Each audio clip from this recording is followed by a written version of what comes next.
যিখিনি পইচা বিচাৰিছে ডাক্তৰে আৰু সেইখিনি পইচা দিব পাৰিবনে নোৱাৰে পমৰ বাবে আৰু পম আৰু সুস্থ হ'বনে নহয় তাৰ বিষয়ে আপোনালোকে আজিৰ এই ভিডিঅ'টোত জানিবলৈ পাব কিন্তু তাৰ আগতে যিসকলে প্ৰতিতৰাৰ ধাৰাবাহিকখন চাই আছে আৰু তেওঁলোকে যদি এতিয়ালৈকে এই চেনেলটো সাবস্ক্ৰাইব কৰি লোৱা নাই তেতিয়াহ'লে চেনেলটো সাবস্ক্ৰাইব কৰি লওক কিয়নো ইয়াত এনে ধৰণৰ চিৰিয়েলবোৰ আপডেটে এই চেনেলটোত আহি থাকে যেহেতু পমৰ অপাৰেচনৰ কাৰণে বা এতিয়া পমৰ চিকিৎসাৰ কাৰণে যিখিনি টকা লাগিব আৰু সেইখিনি টকা বহুতেই বেছি আৰু সেইখিনি টকা যোগাৰ কৰিবৰ কাৰণে তেওঁলোকৰ দি তেনেকুৱা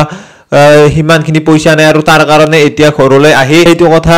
পমৰ দেউতাকে কৈছিল আৰু পমৰ দেউতাকে কোৱাত অকনমান টকাটো উলিয়াই দিছে অনুভূতিৰ মাকে কিন্তু এতিয়া অনুভূতিৰ মাকে সেইখিনি টকা দিয়াৰ পিছতো আজি বহুত কম হ'ব আৰু যাৰ কাৰণে পইচাৰ বহুতেই দৰকাৰ হ'ব আৰু সেইভাবে এতিয়া পমৰ দেউতাকে ৰাস্তা বিচাৰি নাপাব ক'ৰ পৰা টকা কেনেকৈ যোগাৰ কৰি আনিব আৰু সেইভাবে এতিয়া পমৰ দেউতাকক সহায় কৰিবলৈ এজনে ব্যক্তি ওলাব পাৰে আৰু সেইজন হৈছে বেদ আৰু বেদে যিটো ধান্দাত আছে মানুহজন আৰু সেই ধান্দা হিচাপে বেদৰ লগতো বহুত টকা আছে আৰু যেহেতু এতিয়া বহু সময় হৈ যাব বেদতে অনুভূতিহঁতৰ ঘৰৰ পৰা বেদ আৰু অনুভূতিয়ে ওলাব আৰু ওলাই তেওঁলোকে ঘৰলৈ সোনকালে আহিব কিন্তু এতিয়া সোনকালে আহিলেও ৰাতি হৈ যাব আহতে আৰু যাৰ কাৰণে এতিয়া সোনকালে ওলাবলৈ যোৱাৰ সময়তে ৰাতি হোৱাৰ বাবে ঘৰত যাই বেদৰ দেউতাকে খং কৰিব আৰু লগতে বেদৰ দেউতাকে তেনেকৈ দেৰিলৈকে গোটেই দিনটো দি তাতে আছিল তো সেইবোৰ কথাৰ কাৰণে এতিয়া কথা শুনাব আৰু সেইভাবে এতিয়া বেদৰ খং উঠিব আৰু লগতে এতিয়া অনুভূতিয়ে যেহেতু কথাবোৰ বুজি পাই দেউতাকে তেনেকুৱা আৰু সেইভাবে এতিয়া অনুভূতিয়ে খং নকৰে আৰু যেহেতু অনুভূতিহঁতে পমৰ চিন্তা আছে আৰু অনুভূতিয়ে হয়তো কিবা চিন্তা কৰিব অৰ্থাৎ হস্পিটাললৈ যোৱা বা এতিয়া কিবাকৈ টকাৰ মেনেজ কৰা আৰু সেইবোৰ এতিয়া চিন্তা অনুভূতিও কৰিব পাৰে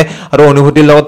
থকা টকাবোৰ হয়তো পমৰ চিকিৎসাৰ বাবে দিব পাৰে কিন্তু এতিয়া প্ৰজ্ঞাই যেহেতু তেনেকুৱা কাম এটা কৰিলে আৰু সেইভাবে এতিয়া প্ৰজ্ঞাৰ ডাঙৰ ভয় হ'ব কাৰণ এতিয়া প্ৰজ্ঞাই যেহেতু সকলোৰে চকুত ধুলা দি থাকিলেও অনুভূতিৰ মাক আৰু অনুভূতিৰ চকু পৰিছে অনুভূতি আৰু অনুভূতিৰ মাকে অতি সোনকালে সেইটো কাম প্ৰজ্ঞাই কৰিছে সেইটো উলিয়াই পৰিব আৰু পমৰ যদি চিৰদিনৰ বাবে চকুৰ ৰশ্মি ঘূৰি নাহে তেতিয়াহ'লে হয়তো